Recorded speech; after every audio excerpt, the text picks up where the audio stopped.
Hello and welcome to episode 54 of Dunk's Movie Corner or Dunk's Movie Corner Pod or podcast. Whatever you want to call it, that's what this is. That's who I am. If you're looking for a quick little recap of what I watched in a week, if that's TV, limited series, or movies, that's what you found. Congratulations. If you're looking for something more long format, check out the Movie Bros, because this is kind of a companion podcast to that, where it's my brother and I watching one movie and talking about it for the entire episode. Whereas this is going to be a smattering, a smorgasbord of a bunch of different things. And this podcast is available on Spotify, where you're most likely listening to it, but it's also on YouTube. And it's also on Instagram at Dunk's Movie Corner Pod. With that, folks, just to kind of dive into it, because again, I try to keep these fairly short. I started my week by rewatching Only God Forgives, which is from 2013. This stars Ryan Gosling. This is from the guy who did Drive.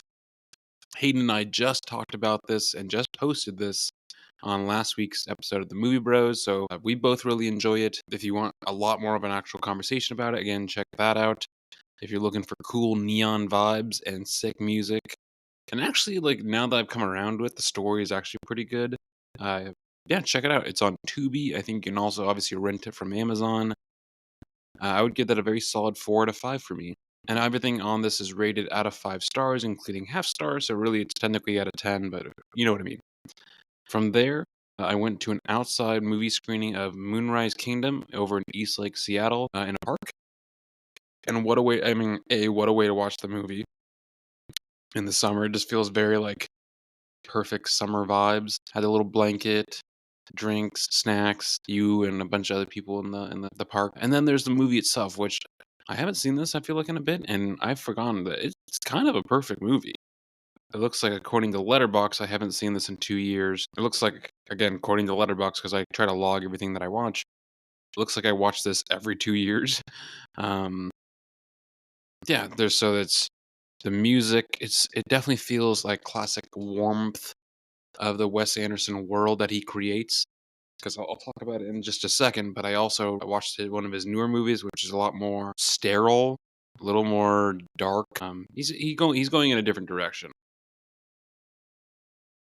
From there, oh yeah, I would call that probably a 5 out of 5 movie. I don't know where it's available to watch beyond, having a copy. It's well worth a watch, and it actually has prompted me. I might do a fun little birthday party in September that is themed somehow around something like this, because the aesthetics are just so great. From there, I flipped around Tubi, because again, I found Tubi, it's free, but also because it's free with ads, you get a lot of things that all the other streaming services are like, you know what, we don't really need that. So I started with something called Burke and Hare, Burke and Hare. This is by John Landis, who you might know from doing like An American Werewolf in London, or the Blues Brothers, Three Amigos, Animal House. But this seems such an odd. It's only 91 minutes. It stars Simon Pegg and Andy Serkis, and Isla Fisher are the main draws in, like, Bonaparte time, and they are grave robbers, more or less. Yeah, I know it's supposed to be a comedy, and it wasn't super funny, but it wasn't scary. I don't know. Is this like a I don't know.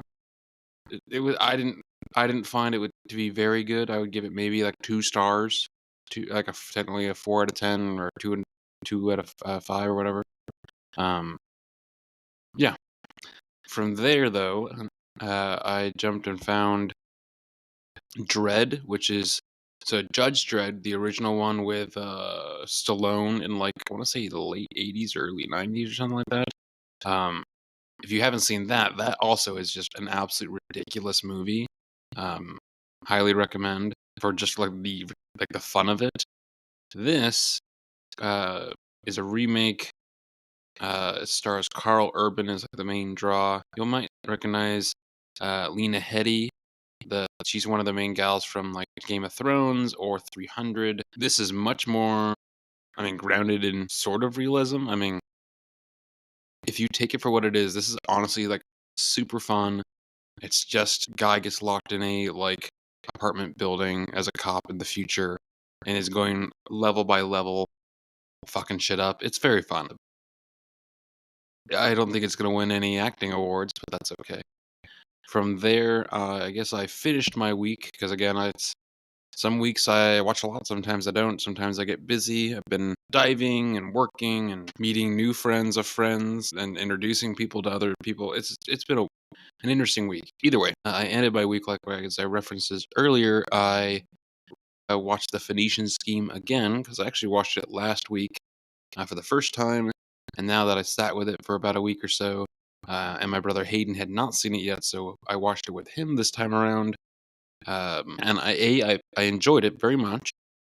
It's definitely, like I said, it lacks the warmth that you usually feel when you watch Wes Anderson movies. There's not just color, but it's the music, the tone, everything in this. Again, still very enjoyable, but in a lot of ways, I don't know. It felt much darker than what he's used to, or what I'm used to coming from that director. Either way, um, I call that a very solid like 3.5 out of 5. So what is that, like a 7 out of 10? I think, yeah. Which I think that looking at like reviews and stuff, that's pretty much exactly where everyone else seems to be landing. Um, yeah, that's kind of it. Uh, we are showing Fantastic Four at my work, so I might sneak in one day or something like that and see if I can watch that before it's gone. What else? Yeah, we might be talking Sinners this coming week on Movie Bros since we watched that like a week ago or so, and then we've had time to think about it. We might be talking Phoenician Scheme since we both technically have seen that now. Um, yeah, this has been, gosh, what did I say? 54? Yeah, episode 54 of the Dunk's Movie Corner Pod. If you have comments, complaints, compliments, you know where to find me. There's a comment section, there's a direct message option. Reach out if you like. Otherwise, thanks for taking the 10 or so minutes out of your day to listen to this quick little rant and ramble. And I will see you all next week. And check out, I guess, Only God Forgives, which was just released from the Movie Bros.